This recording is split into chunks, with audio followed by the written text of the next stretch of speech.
raw ng Interagency Task Force ang Bureau of Customs na magbabantay sa umano'y modus na balikbayan box for sale. Eksklusibo namang humarap sa News 5 ang vlogger na nakabili raw ng hindi na-claim na box. Nasa frontline ng balitang yan, Simon Gualdez.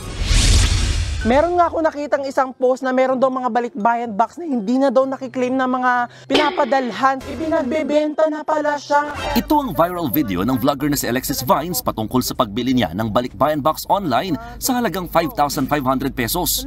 Nakarating ito sa Bureau of Customs na sinabing ipatatawag ang vlogger at iimbestiga na umano'y bentahan ng balikbayan boxes. Eksklusibong humarap sa News 5 si Alexis. Kwento niya, nakita niya lamang online ng mga ibinibentang balikbayan box na hindi nakiklaim. Na-curious daw siya, kaya ito binili. Pero nang buksan ito, nagduda siya kung tunay nga ba ito. Baka scam lang to, baka ginagamit mo po yung balikbayan box, ganun. Tapos nilalamanan lang nila para sabihing balikbayan box. Git ng vlogger, hindi gawa-gawa ang video niya. Handa rin daw siya makipagtulungan sa investigasyon sa umano'y modus. Hindi ko rin po talaga alam na illegal ba ito or legal, pero nabili ko lang po siya online, which is pwede po natin makita lahat at pwede po natin mabili lahat. Kaya po pinakita ko po sa video, nalaman po natin na lahat na may ganun po pala talagang nangyayari. Nauna nang kinumpirma ng Bureau of Customs na may ilang forwarding company na kung hindi ibinibenta, pinamimigay na lamang ang mga balikbayan boxes na ilang taon nang nakatenga sa kanilang mga warehouse.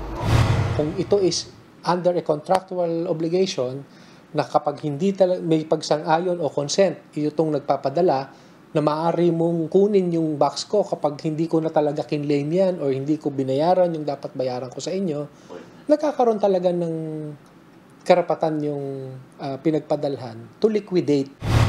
Pero ang Filipino nurse na si Buena na nasa Canada, hindi maiwasang mainis nang mapanood ang viral video.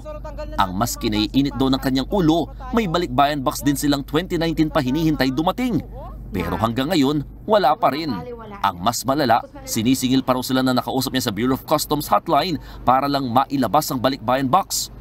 Kompleto naman na raw sila sa lahat ng requirement at bayad sa BOC.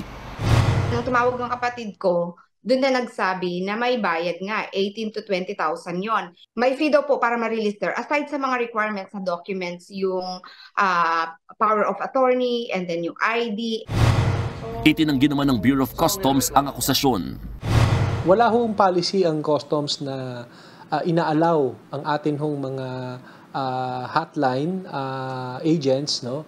These are third-party call center agents. Hindi po ito authorized na kumulekta ng kahit na anong fees.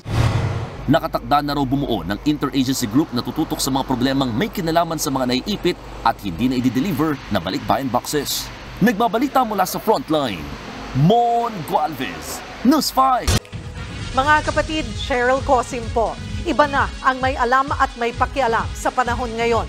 Para sa tuloy-tuloy na balitaan sa Frontline, mag-follow at mag-subscribe sa social media pages ng News 5.